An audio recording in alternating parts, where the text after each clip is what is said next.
I think it's safe to say that everyone knows who Jesus is. He is the Son of God, born to a virgin.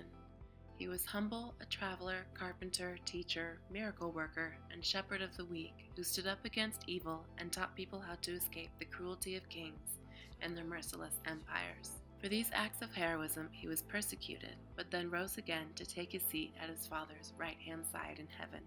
Taking it one step further, many of us also know that the Bible has its roots in astrology and astrotheology, with Jesus being the sun.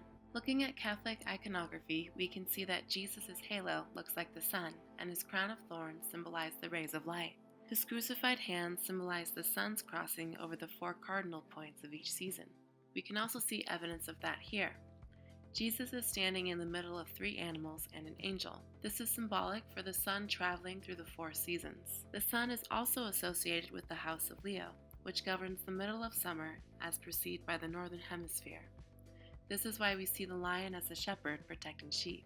Leo is associated with the sun, gold, heart, blood, summer, courage, bravery, leadership, and generosity. This is where we get our sayings, as brave as a lion and lion heart. The story of Jesus is the story of the sun traveling through the seasons. And the journey of the sun is symbolic for man's journey to maturity and higher consciousness. Jesus is crucified, dead for 3 days, then rises to heaven. The sun reaches its lowest point in the sky on December 22nd, the first day of Capricorn and beginning of winter season, where it stays for 3 days before rising on Christmas Day. Jesus being crucified is symbolic for the sun's crossing into the winter season, where it allegorically dies for 3 days. If Jesus is the sun, then who is Mary? I disagree with Zeitgeist that Mary is Virgo. Looking at the zodiac wheel, we can see that Cancer predates Leo, whereas Virgo comes after. Sons can't give birth to their mothers, and moreover, Cancer is known as the mother of the zodiac and is associated with the moon and ocean. Looking at the iconography of Mother Mary, she is usually depicted with the moon, a crown of stars, and wearing the color blue. Mary symbolizes the mother. Mothers symbolize the sacred feminine principles of care, love, sacrifice, intuition, creativity, and spirituality, which is why mothers are the goddess of life. These attributes are also why Mary, like her son, is associated with the heart. Cancer is the beginning of the summer season, and Leo is when summer is at its strongest. When the sacred feminine principles of Cancer are fixed into Leo, a masculine sign, representing willpower and action, we have our hero and warrior archetype. Knowing who Jesus and Mary symbolize, then who or what is God? God is also known as the Father. The etymological roots of father is pater. Pater is the same root for pattern. God is pattern, the sacred geometry of life. This pattern is transmitted by frequency or vibration. It's the dualistic electricity of positive and negative, which the Egyptians personified as the creator gods Ra and El. But there is an even more supreme God, the Almighty God, which is magnetism. Unlike electricity, which is dual and noisy, magnetism is the singular white light, still, silent, and undifferentiated, or pure. This light is known as Isis, Diana, Inanna, Mary, and Lucifer. When Isis, Ra, and El come together, it creates our material plane known as Israel, or Earth. This light is where the Ra and El frequencies manifest to appear in solid form. Isis is both projector and consciousness. Ancients believed we are characters inside the mind of a goddess, Sophia. We are her psyche, which is why Isis has been nicknamed the dreamboat. Ra and El are the polarized opposites of her consciousness, which is also why everything in our physical dimension is polarized. Hot, cold, fire, water, man, woman, sun, moon, and so on. We and everything we see is consciousness manifest. Our entire existence, both outer and inner, is God consciousness. This theme is played out in the movie Imaginarium of Dr. Parnassus. Isis is the great mother of creation, Sirius, which is fixed in the sign Cancer, never leaving her post. The Latin root of mother is mater. Father is pattern, and mother is matter. We are a reflection of the universe, and the universe is a reflection of us. Everyone has all the planets and signs present within them, both spiritually and physically. Every day, the pituitary gland, Mary, secretes honey, and the pineal gland, Joseph, secretes milk. When they come together, it creates cerebrospinal fluid, nicknamed chrism, the seed, and Christ oil. Mary and Joseph, or milk and honey, combine in the claustrum, or claus, Santa Claus, to create the holy chrism, or Christ. The Christ oil travels down the spine until it reaches the sacrum, where it's pumped back up the 33 vertebrae and crucified at the medulla oblongata. This is why it's said that Jesus lived for 33 years. The cerebrospinal fluid stays in the hypothalamus, nicknamed the tomb, for 2.5 days, before it ascends back to the third ventricle, re-anointing the pineal gland, bringing heightened spiritual awareness and a calmer state of being. If God is consciousness, both seen and unseen, then who is Satan? The opposite of Cancer and Leo are Capricorn and Aquarius, the winter season, the Sun versus Saturn. Saturn is also known as Lord of the Rings, Lord of Death, Lord of the Flies, the Grim Reaper, and Satan. Winter is the season where one must turn their focus to the material world and take stock of what they have so that they can do what it takes to survive. Winter hardens us. It's the test which can make some grow and mature while making others bitter or perhaps even killing them. For these reasons, Saturn is associated with business and government. When balanced with all the other signs, it is a vital component to existence on Earth. When out of balance, it creates a psychology which can be likened to that of a sociopath. Egoic, materialistic, self-serving, greedy, power-hungry, merciless, and controlling. When enough people with this psychological makeup come together, it creates an empire powered by death, slavery, addiction, ego gratification, and war. This state of being is hell. To varying degrees, many of us know, or perhaps don't know, that the elites of our world still practice the Babylonian dark arts of human sacrifice, ritualistic pedophilia, bestiality, torture, and much more.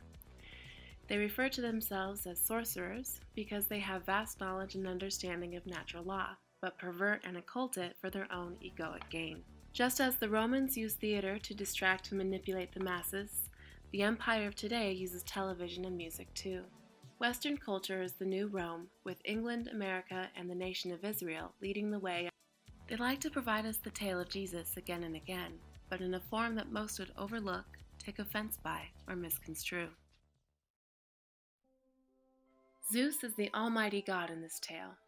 This was made obvious because Zeus is the only one who sits on the throne, and all the others look to him for guidance. With this, we know that Hercules must be Jesus, and Mount Olympus is heaven. This is confirmed further when Hades called Hercules a sunspot, for Jesus is the sun.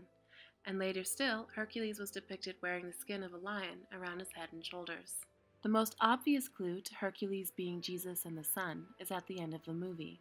Hercules' girlfriend Megara was killed. To save her, Hercules dove into the river of the dead, where he started to age prematurely. At the point where Hercules died, he turned into a god, rising from the dead and shining as brilliantly as the sun. He defeated Hades, brought Meg back to life, and rose to Olympus. When Hercules dove in, he spread his arms out in the T position like he was being crucified. And just as Jesus died, then rose again to the kingdom of heaven, so too did Hercules die, then rise to Olympus.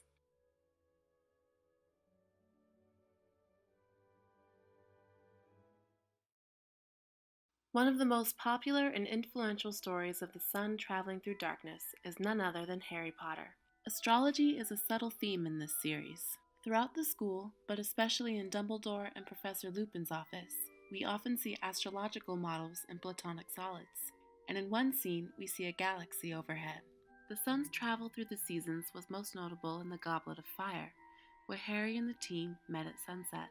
They all huddle around and grab onto a boot, which transports them to a new location.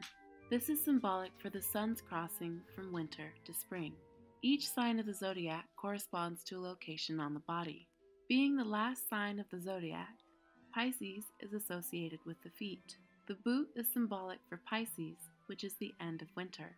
Winter is associated with the night, which is why we see the boot at sunset. When Harry grabs the boot, all are transported to sunrise, where everyone is celebrating. This is spring. Harry was born in late July, which is the season of Leo, and born into Godric's Hallow. Godric has the name God written into it, and is the same house Harry is placed into by the Sorting Hat. Godric Gryffindor founded the House of Gryffindor at Hogwarts. Already, Harry is connected to God and Leo. This is verified further when we see that Gryffindor's mascot is a lion, donning the colors gold and red. Gold is symbolic for the sun, and red is associated with blood and therefore Leo, the blood of Christ. Another clue is Harry's mother, Lily, who saved Harry by enacting the sacred feminine principles of love and self-sacrifice. Lilies are symbolic for purity, with Harry's mom symbolizing Mother Mary. Like Jesus, Harry is often associated with freedom. Harry helped free Dobby from his oppressive masters, and he helped free a dragon from Gringotts, a wizarding bank, and in the Deathly Hallows Part 2, he helps to free the entire school and Muggle world in general. And like Jesus, Harry was a teacher. In the Order of the Phoenix, he taught fellow students how to defend themselves against dark magic. Harry's final act of self-sacrifice was in the Deathly Hallows Part 2. Just as Jesus died for others, then rose again, so too did Harry die to save others, then used the resurrection stone that Dumbledore gave him to come back to life. Harry is often associated with the sun and light. There was one scene when Harry was sitting in a court. When the camera zoomed out, we could see that he was sitting in one of two suns on the floor. After every triumph, Harry is depicted with the rising sun, symbolizing a new beginning and triumph over darkness. And sometimes he's depicted with an artificial light. The battle of Harry and Voldemort, or the Sun and Saturn, is the battle of man against his lower mind, and those who know how to cultivate and exploit it. This is why Harry has such an age disparity with Voldemort. Baby Harry is the new sun. His growing maturity symbolizes the higher-minded consciousness gaining power over the lower, symbolized by Voldemort, heralding the dawn of the new age. Astrologically, this is the sun at winter, making his climb to full strength at summer. Just as our sun revolves around the dog star Sirius, Harry is also linked to Sirius Black, who has the ability to transform himself into a dog. In addition, Sirius is Harry's godfather.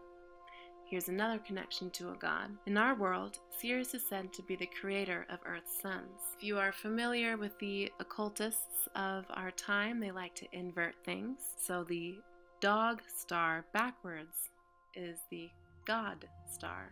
Harry is a leader, just as Leo and Jesus are, but above Harry is Dumbledore, taking the title of headmaster. The only step above Jesus is God. Dumbledore is God, and like Harry, Dumbledore was also connected to Godric's Hollow. More stereotypically, Dumbledore even looks like the personified form of God. Dumbledore is seemingly omniscient, always knowing what each character is doing, what they have done in the past, and what they will do in the future. He also lets them enact their own free will, and gives them just the right amount of information and tools to keep the heroes going on their journey to success. Dumbledore holds the Elder Wand, which is the most powerful wand ever made, making Dumbledore the most powerful wizard on Earth, just as God is the most powerful in heaven. Harry displaying loyalty to Dumbledore and always taking right action to restore balance and proper order is symbolic for Jesus doing the work of God, keeping freedom and peace upon the land. Captain Jack Sparrow is almost everyone's favorite character, and for good reason. He's the sun. Several of the Pirates movies have hinted at astrology being a factor in their storyline. The first time we see this is in At World's End, when the crew sail through the night. The sparkling stars are perfectly mirrored in the midnight ocean. Another time we see hints to astrology is in the most recent movie, Dead Men Tell No Tales. The crew look for an island, and when found, Karina points out that the island is a perfect reflection of the heavens, making the characters the planets. There are several clues that Jack Sparrow is the sun. First and most obviously is the tattoo of the sun on his right forearm. Another clue is his first name, Jack, which is a personified name for the sun. Throughout all the movies, Jack is associated with a compass that only points to what Jack desires most. The compass is a common symbol for one's heart, which is where we get the phrase moral compass. This is also why the compass in these movies is associated with desire and emotion, which is the domain of the heart. Jack, like the astrological Leo, is associated with the heart. Another attribute of Leo and the sun is leadership, and Jack Sparrow is a captain. On Stranger Tides, where Captain Blackbeard refers to the crew members as sheep, and Jack Sparrow as their shepherd. Looking at the zodiac chart, we can cut it into two: spring and sunrise, symbolizing life and natural order, and fall and sunset, symbolizing death and the upside down. Jack is taken by Davy Jones at the end of Dead Man's Chest. Jones has a strong connection to the law, which is the domain of Capricorn, and his counterpart is Calypso, who is Cancer. The counterpart of Cancer in the zodiac is also Capricorn. Capricorn is the beginning of the winter season and death of the sun, which reaches its lowest point from the 22nd of December to the 25th. This period of death is symbolized by Jack being stuck in Davy Jones's locker. This is why At World's End begins with the crew sailing through ice in order to find Jack. In other words, they pass through winter when the sun isn't present. Once finding the sun, Jack, the crew is still in the upside down. This is Pisces, the transition from winter to spring. Only when Jack leads them to flip the boat do they cross into the living world, symbolized by sunrise. Spiritually, the journey of the sun is man's journey from lower consciousness to higher. A smaller hint of Jack's planetary symbolism is the Black Pearl herself. According to astrotheologists, the Hopi Indians, and even the dark occultists, Sirius, the mother star, is what gives birth to new suns. Throughout the movie, Calypso is always associated with crabs, the heart, and ocean. The only zodiac sign that is associated with these symbols is Cancer, which is also the home to Sirius, both of which are symbolic for the mother. Just as the planets revolve around our local sun, our sun revolves around a larger sun, which is Sirius. At the end of our current 24,000-year cycle, our sun will die as we get closer to Sirius, and Jupiter will be ignited by the dog star, taking its place as our new sun. Jupiter is electricity, symbolized by lightning, which is why the sun characters Hercules and Harry Potter are associated with lightning bolts. Jupiter is symbolized by many things, one of which is the pearl. Jack Sparrow captaining the Black Pearl is symbolic for Jupiter being our new sun. Jupiter is pulled along by Sirius. This is illustrated in the movie when the pearl, Jupiter, is pulled by Calypso, Sirius, from the barren desert to the fertile ocean, where Jack, the sun, is reborn to the living world. The last character I'll discuss is Leo from the Netflix original Mute. The name Leo is obviously referring to the zodiac sign, which is a reference to Jesus.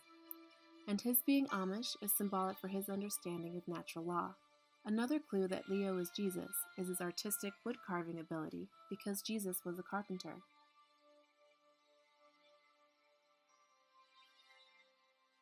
Lastly, I wanted to share some honorable mentions.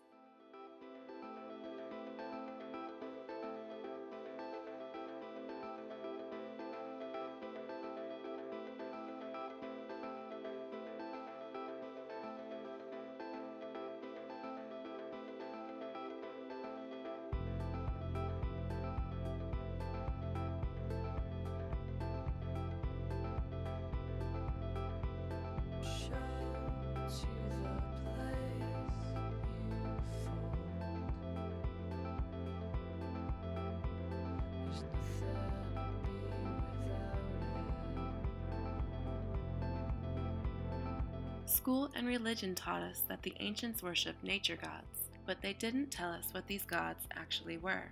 They didn't worship nature so much as honor and acknowledge that we are all one with everything. By upholding nature's laws, and therefore the laws of creation, also known as God's law, the beings of the world can not only preserve life, making us immortal, but can keep life tolerable and worth living. God's law is even recognized by the legal systems in the UK and America, calling it natural law or the unwritten law. Insurance companies say they cover acts of God. What is an act of God by the legal definition? A tree falls on the home, a tornado comes through town, a deer hits the car, etc.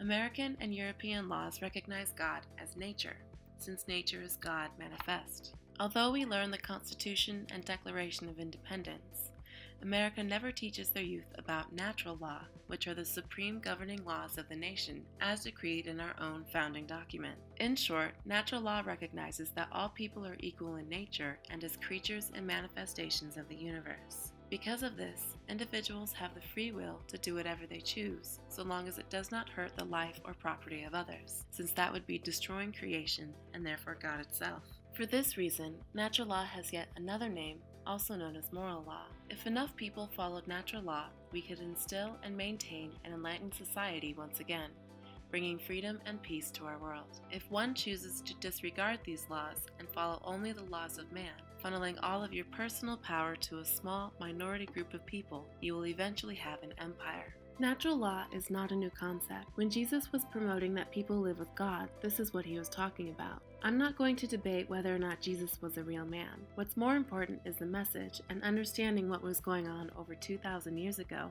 which prompted a movement to live under natural law. Samuel chapter 8, verses 11 through 18. And the Lord said, "The people have not rejected the kings, but rejected me, God, that I should not reign over them. Howbeit yet protest solemnly unto them, and show them the manner of the king that shall reign over them." With this first sentence, we can infer that the masses of people have decided not to be governed by natural law, but instead by the unprincipled whims of kings, high priest class, representatives, dictators, what have you. Continuing.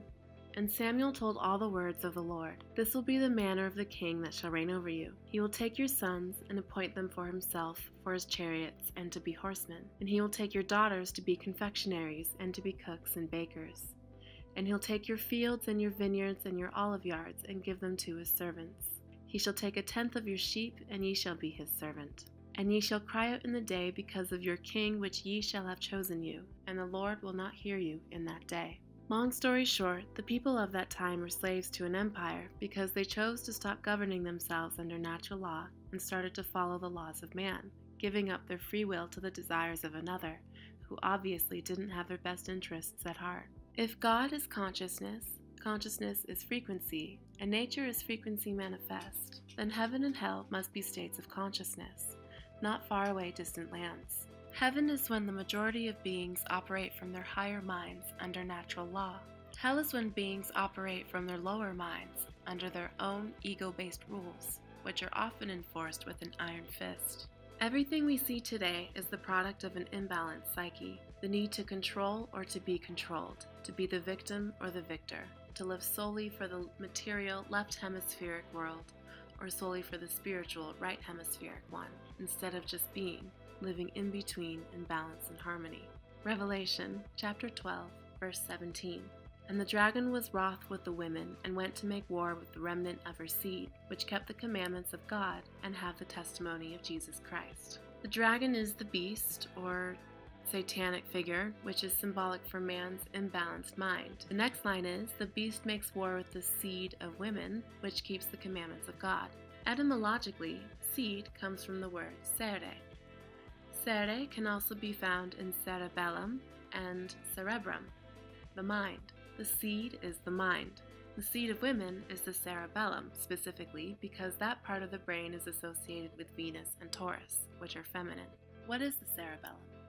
It's known as the limbic mammalian brain, which governs emotion, representing the sacred feminine. Its counterpart is the R complex, which is the sacred masculine of action and survival. When both the left and right hemispheres are balanced, then the human is functioning from their higher conscious neocortex mind. When an individual is left hemispheric dominant or imbalanced, it shuts down their limbic mind and therefore shuts down their care, rooting them in their base R complex, or reptilian mind. This creates a merciless authoritarian, and in extreme cases, psychopathic individuals. On the flip side, if one is right hemispheric imbalanced, it shuts down their R complex, and therefore their will and drive to stand up for themselves, often creating an overly emotional and naive person. Neither individual operates from their higher conscious mind, and therefore cannot take care of themselves. They must be governed by external rulers, which is a vulnerable spot to be in. And this spot can and is being exploited by those who do seek such power, which, as we've established, are those whose limbic system is shut down. When the dragon makes war with the seed of women, this is symbolic for the controlling left hemispheric culture, creating an environment which stifles and suppresses care and standing up for one's life. In order for an empire to get a foothold in the minds of the masses, they must work to manipulate, coerce, and corrupt their higher minds, making their base instincts emerge and take over. Through religion, government, standardized education, and culture creation through the arts, a minority group of people are able to gain control of the minds of others and get them to voluntarily turn their backs on the natural way and not to become the tools of emperors instead. This is the process of making war with the seed, or mind, which holds the commandments of God, or programming and laws of nature. But some humans have a stronger programming to maintain nature's laws. These individuals thrive best under natural law and suffer the most in empires. These people are your saints, disciples, and shepherds. your Jesus, Krishna, Horus archetypes. Revelation chapter 13, verse 7. And it was given unto him to make war with the saints, and to overcome them. And power is given him over all kindreds, tongues, and nations. Jesus was a rebel, and Christianity was the first recorded anarchist movement. Its Latin roots are an, meaning absence of, and archon, which means external rulership. Anarchy is the philosophy that one has the capacity to self-govern without monarchies, high priest class, or elected representatives as the end-all be-all of maintaining order in society. It's human and animal nature to follow the ones they feel will bring a better life. Nature selects leaders. When somebody demonstrates natural leadership ability, they will naturally gather a following without the use of force. Just observe a group of friends. Who is the natural leader? Who is the forceful leader? Who are the followers, and are there times when followers can become leaders, especially when their skill set is needed? If a leader oversteps their boundaries, are the friends contracted and mandated to stay, or are they allowed to find others to play with? Does there need to be a vote if somebody doesn't want to be somebody else's friend anymore? It's not natural to hold a group hostage and continuously bend them to one's own will. Jesus, his disciples, and Christianity was a movement calling for sovereignty under natural law. In other words, to peacefully leave the system. For this act of rebellion, Jesus and Christians were persecuted.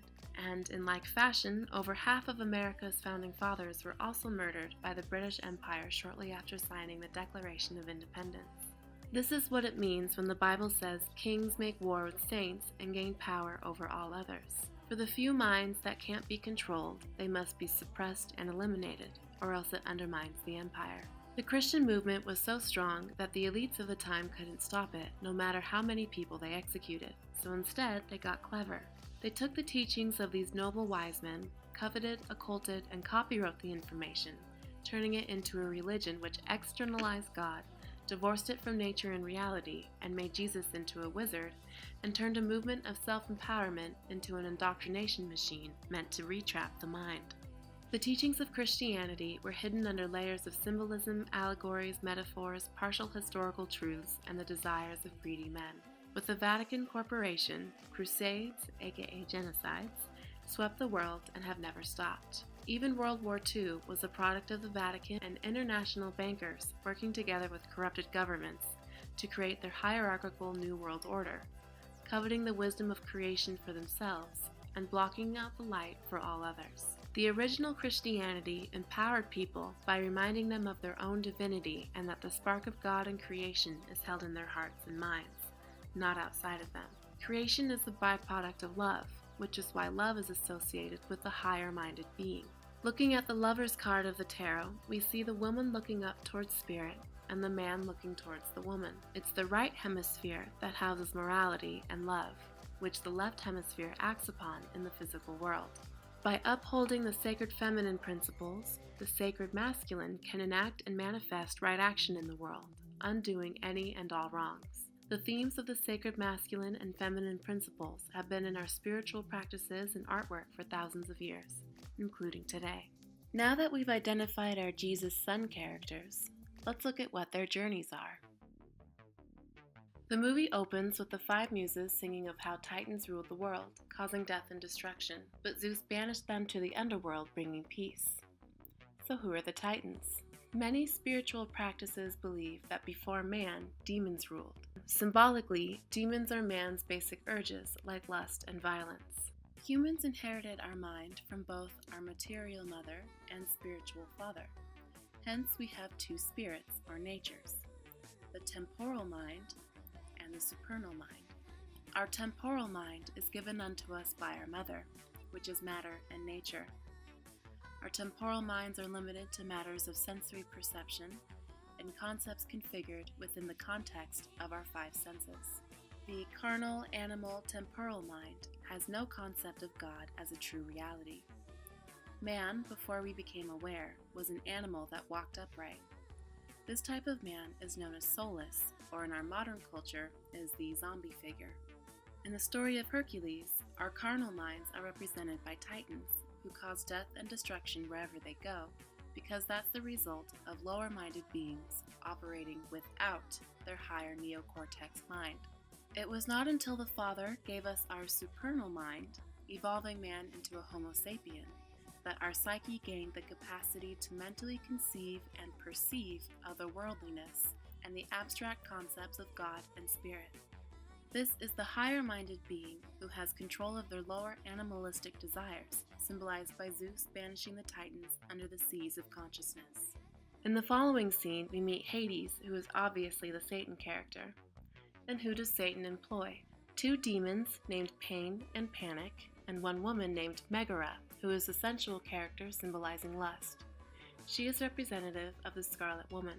Hades is visited by 3 fates and asks them how he can take over Olympus and overthrow Zeus. In short, Satan, who represents the reptilian mind and empire, wants to take over the enlightened, peaceful earth, symbolized by Olympus, and overthrow natural law, or God's law, represented by Zeus. The fates told him that he must kill Hercules and unleash the Titans in order to accomplish these goals. But if Hercules, higher consciousness, chooses to fight Hades, the lower mind, then the empire will fail. Hades then creates a plan, sending Pain and Panic to kill Hercules by poisoning him. This is symbolic for the higher mind being corrupted and falling to the lower. Remembering the strategy of an empire, they always go after the cerebellum to corrupt people's minds and morality. By keeping people in a constant state of fear, insecurity, lack, and lust, they are more easily controlled. It keeps people in a primitive and destructive state, symbolized by demons and titans. Hercules was then adopted by a mortal couple, and he later learns that if he wants to return home to Mount Olympus, he must first prove himself to be a real hero. Throughout popular culture, especially in music, we hear all these artists singing about home. Edward Sharpe and the Magnetic Zeros, Lord, Big Black Delta, Dan Kroll, Philip Phillips, Jack Johnson, and so on. Why are so many self-sufficient professionals homesick to the extreme that they sing about it? Home is actually another word for heaven, which is when the masses operate from their higher conscious mind instead of their lower ones. Jesus going to heaven, or in this case Hercules going to Olympus, is symbolic for man returning to his higher mind, following natural law. But how do we get there? Hercules goes to Philoctetes to be trained in how to become a hero. Phil tells him that becoming a hero is like painting a masterpiece. It's a work of heart. Phil is reminding Hercules of the sacred feminine principles of love, care, sacrifice, and honoring spirit. When enough people choose to uphold the sacred feminine principles and enact the sacred masculine principle, we will re-enter the kingdom of heaven, home. Hercules' first act of heroism was to rescue Megara, symbolizing the sacred feminine principle from a low-minded beast. Once preserving the sacred feminine, Hercules then flies to the big city where he defeated one monster after another, symbolizing the higher mind's triumph over the lower. Hades was frustrated, so he changed tactics and goes after Hercules' heart. Megara symbolizes 2 aspects of femininity in this movie. She is symbolic for the sacred feminine principle, represented by the color blue, as well as the Scarlet Woman, the unholy feminine, who dons the color red. This is why Megara wears purple. Under an empire, the right hemisphere is held hostage to the takeover of the left hemisphere, which leads people to their reptilian mind. Hades appears to Hercules, telling him that Meg has been working for Hades all along. Feeling betrayed, Hercules loses his will to fight. As soon as he gave up his will, Hades unleashed the 4 Titans to destroy Olympus, and he sent Cyclops to destroy the city. Hades used the unholy feminine to get Hercules' guard down. This is symbolic for using basic urges to weaken the higher mind. The weaker higher mind manifests differently in everyone, but brings the same result to all: destruction and dependency. Once freeing the Titans, they destroyed Olympus, and Hades claimed the throne for himself. The Titans destroying Olympus is symbolic for man's lower conscious taking over their higher mind, allowing for Hades to usurp natural law and implement his own egoic sociopathic empire. Zeus, the almighty god, is buried under lava and ice. This is symbolic for fire and water, which is man and woman, or the left and right hemispheres. Normally, fire is dry, vertical, and energetic. But here, fire is being depicted as lava, which is slow and watery. This is symbolic for the unholy masculine, one who lacks backbone, or the opposite, uses violence and coercion. Likewise, water is being represented by ice daggers instead of the horizontal and compromising liquid modality. This too is symbolic for the unholy feminine. critical, self-centered, and manipulative. Instead of fire and water, it's lava and ice. This is the imbalanced, unconditioned mind. Immoral, greedy, sloth, resentful, self-serving, egoic, merciless. These are the building blocks of an empire and the rejection of natural law. Hercules tries to fight Cyclops, who destroys the city, but he's too weak. As Hercules fought Cyclops, a beam was about to fall on him when Megara pushed Hercules out of the way, sacrificing herself. Meg revalidated the sacred feminine principle with this action. With this, Hades' spell was broken, and Hercules was able to free Zeus and vanquish the Titans. Higher mind over lower. Natural law is the only set of laws protecting people's inherent birthrights. In the Sorcerer's Stone, Hermione said that so long as Dumbledore is around, Harry is safe. Voldemort knows this, which is why he works so hard to get rid of Dumbledore. Once natural law is overthrown, it makes way for an empire to rise. And let's take a look at the empire of Lord Voldemort. In the Sorcerer's Stone, Voldemort started out as a spirit possessing the back of one follower's head. This is symbolic for evil being just a seed in one's mind. But the seed of death and destruction is brought to an end by love, represented by Harry's hands burning the possessed man's face. But Voldemort's spirit lived on, meaning the idea of what he symbolizes lives on. When Ginny found Voldemort's diary in the Chamber of Secrets, her mind was impregnated with evil once again, and evil manifested into the real world. In the Goblet of Fire, Voldemort gets his body back, gaining even more followers and power. And in the Order of the Phoenix, Voldemort is strong enough and has gathered enough followers to start attacking Harry and his crew. We then learn of the 3 unforgivable curses, which are the Imperious Curse, which is complete control over the actions of another, in other words, taking away another's free will. Then there is the Cruciatus Curse, which is physical torture, and finally a curse to murder. These 3 are what Voldemort uses to gain control. Voldemort, like Hades, induces and uses others' fear to their advantage. Because of this, Dumbledore is removed and a woman who works for the Ministry steps in, creating hundreds of arbitrary rules where the students are stifled and controlled. This is the slow encroachment of empire, once natural law is disregarded.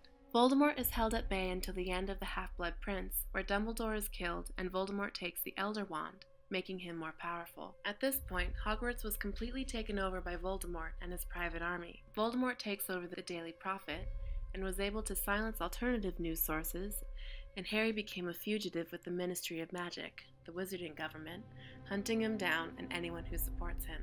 At the same time, the Muggle world is being destroyed. Voldemort's crew destroy the city and plan on enslaving non-magic folk, registering mixed people, getting rid of those in power who are in the way, and inserting his own followers in their stead. Using the law to falsely imprison the innocent, and using a private crew of thugs to kidnap, torture, and murder those who aren't falling in line.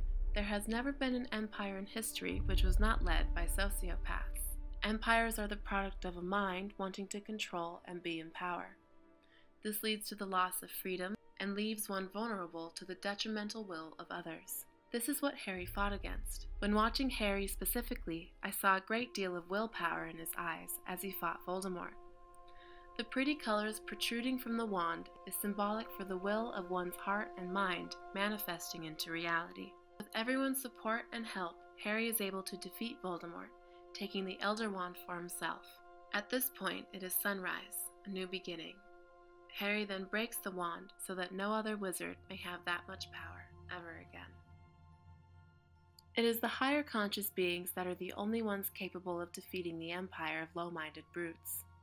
And Pirates of the Caribbean is no exception when it comes to the path of Jesus battling his way through the system. Knowing who Jack is, we can more easily understand his plight in the pirating world. Throughout all the movies, there are themes of empire and betrayal. In Dead Man's Chest, we're met by Beckett. Our first introduction to him is when Governor Swan referred to him as Commodore, and Beckett corrected him, emphasizing that he was promoted to Lord. Beckett is the head of the East India Trading Company. The East India Trading Company is a real company founded in 1600 England. It soon became head honcho, seeing as how it would attack other company ships and establish trading posts around the world, aka imperialism. In 1694, the EITC helped charter the Bank of England, which became the central bank backed by the monarchy.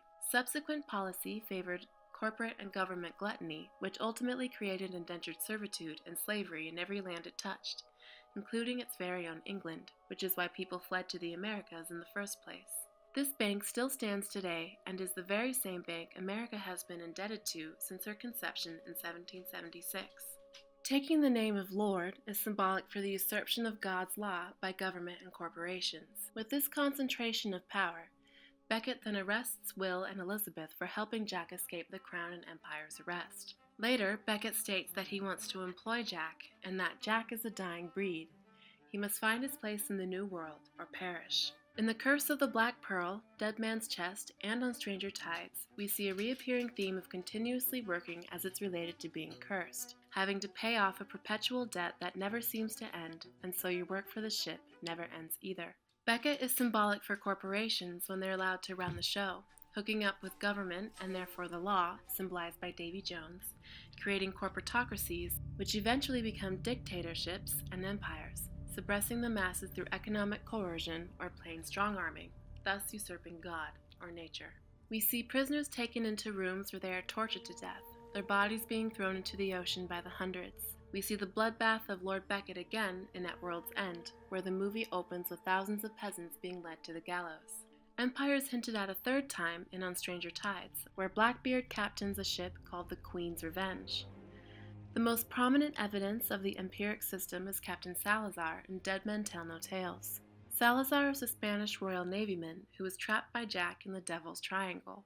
Already, Salazar is being linked to Satan, which is fitting because Salazar is nicknamed the Butcher of the Sea, just as Satan is the Lord of Death. There are also several mentions of a blood moon in the movie, which is symbolic for sacrifice, genocide, and mass murder. Long story short, we see the reconfirmation of government and corporation working together to usurp people's inherent birthrights to liberty and life. This empire is the byproduct of an unconditioned, imbalanced lower mind.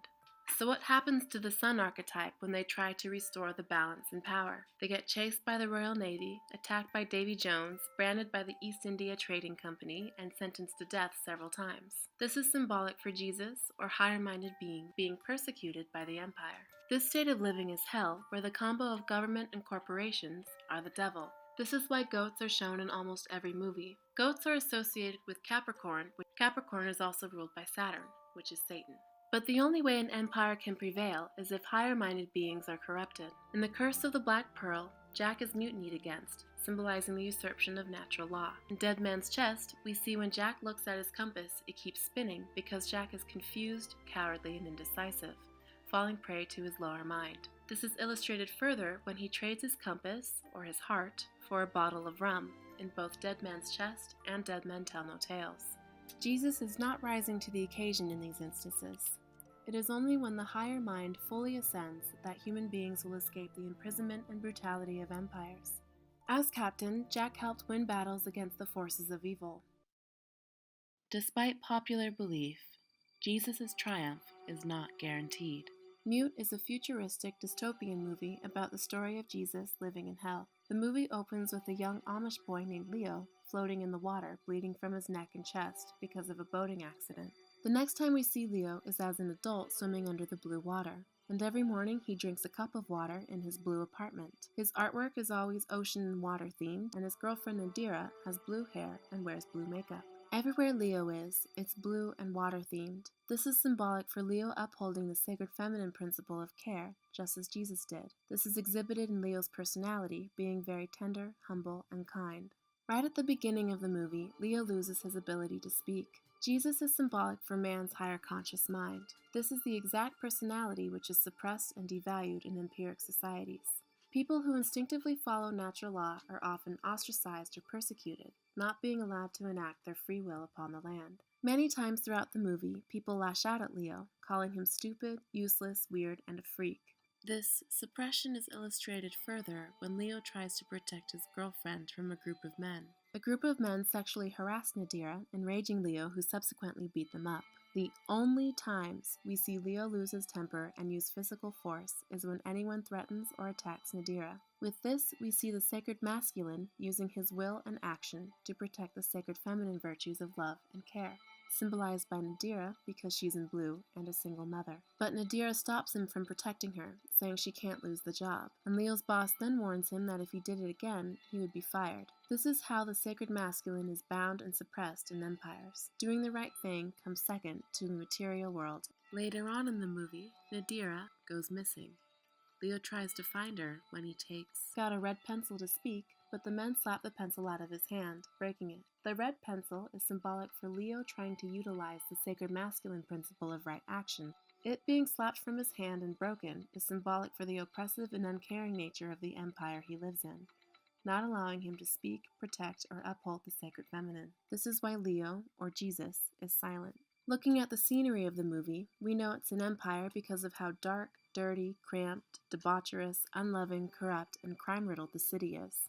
It's also a socialist society, which is demonstrated when Leo tries to purchase food from a vending machine, but the machine says that he isn't allowed to purchase from that jurisdiction and had to go elsewhere. Virtually everything in this movie is blue, symbolizing the right feminine hemisphere, but it's not necessarily the sacred feminine. Socialist and communist societies are actually very feminine ways of governing. Socialism and the like are purported to create equality and egalitarianism, but what it actually does is keep their citizens in a permanent state of pacifism, helplessness, and needing to be controlled, which are the symptoms of an imbalanced right hemisphere.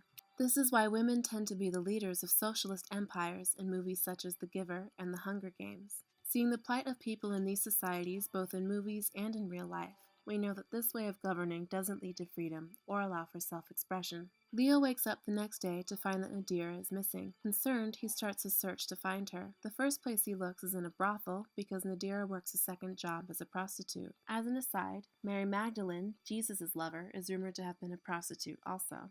The brothel is one of the first times we see the color red. The other times we see it is in the strip club and another time with a character named Cactus, who is the ex-boyfriend of Nadira. Cactus is an angry man who is physically abusive to Nadira when they were together. Almost every time we see the color red in this movie, it's either during situations of lust, anger, or violence, attributes given to the unholy masculine.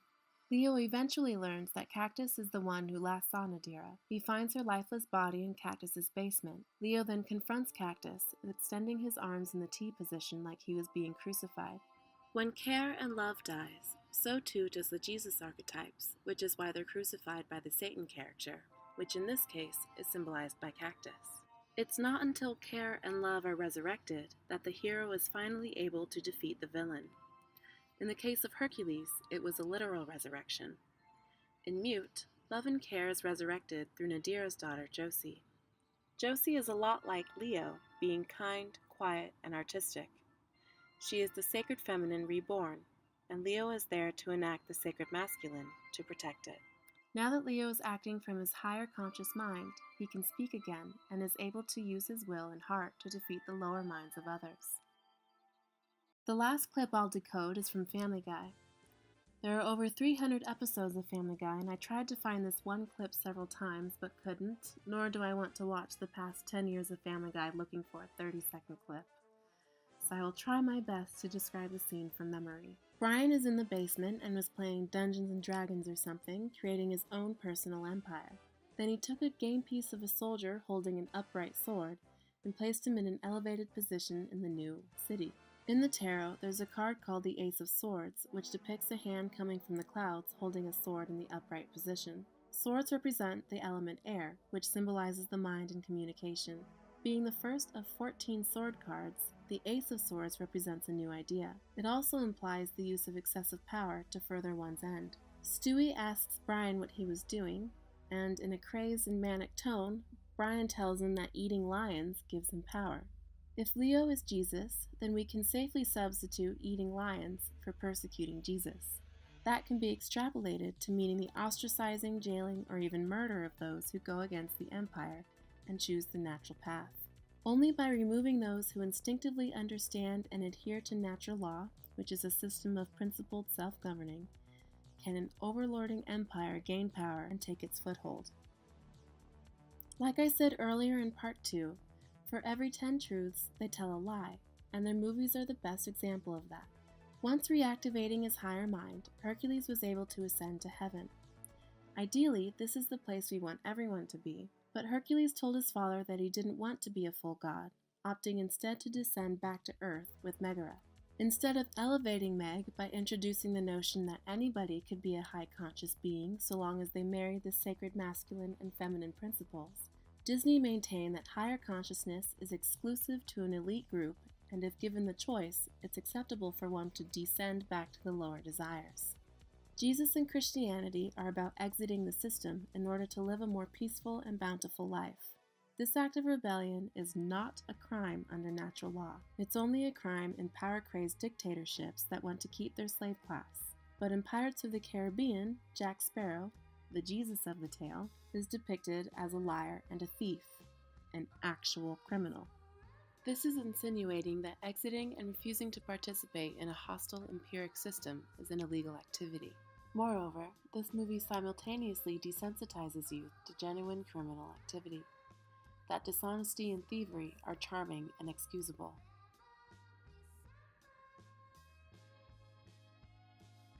In Harry Potter, we're introduced to secret societies. There are multiple layers of secret societies in rolling series. In general, the entire wizarding community is a secret from muggles, or non-magic folk. But within the wizarding community, we have the Order of the Phoenix, who are the, quote, good guys, and Voldemort's Death Eaters, obviously the bad guys. A percentage of us are already aware of the myriad of cults running the world of politics, major corporations, organized religion, and Hollywood, such as the Freemasons, Scientologists, Luciferians, Jesuits, OTO, and so on. Freemasonry has its roots in ancient Hermetic sciences and was originally created to protect the knowledge, but like everything else, has been corrupted so only the top members know of the nefarious agendas. In the Deathly Hallows, there was a statue of the Ministry of Magic depicting muggles being smashed under the weight of stone. At the top of the structure, we see a large M emanating light. The pyramid that everyone is familiar with depicts a glowing eye representing God and Gnosis. This is Isis and Lucifer, the light bearer. I feel J.K. Rowling was hinting at Freemasonry being one of the main components propelling the New World Order. One could say that the M stands for ministry, but given the light symbolism and Rowling's obvious and vast knowledge of these esoteric themes and her connections, I think it's safe to suggest what organization she's referring to when talking about the enslavement and suppression of non-witches. Mute, like so many contemporary movies and shows, attack Christianity. Of course, Christianity, like Freemasonry and everything else, has been corrupted. But Christianity, in its purest form, is a beautiful teaching. Like I already said, it teaches people how to empower themselves and leave a corrupted, deadly system. Near the beginning of the movie, we see Nadira talking with her friend. He asked her why Leo can't talk, and Nadira answered it's his mother's fault. She wouldn't get him the surgery he needed because it was against her beliefs. The reason why Jesus said not to use modern medicine is the same reason why many people today are now seeking natural alternatives.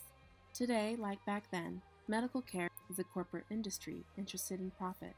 Treating disease with patented chemicals is significantly more lucrative than using nature to cure disease. This is what the teachings of Christ was warning about.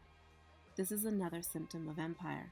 By picking on, quote, evil Christians and their crazy fairy tales, while simultaneously never teaching students about the governing laws of their own nation, one can convince the ignorant populace to overthrow the only governing laws protecting their inherent birthrights and freedom. If you want to remove God from the laws of the land, make sure you fully understand what God is first. Not your version of God, but the law's version of God. And since America was founded by Freemasons who study the ancient Hermetic sciences, including astrology, then we know what God our laws refer to.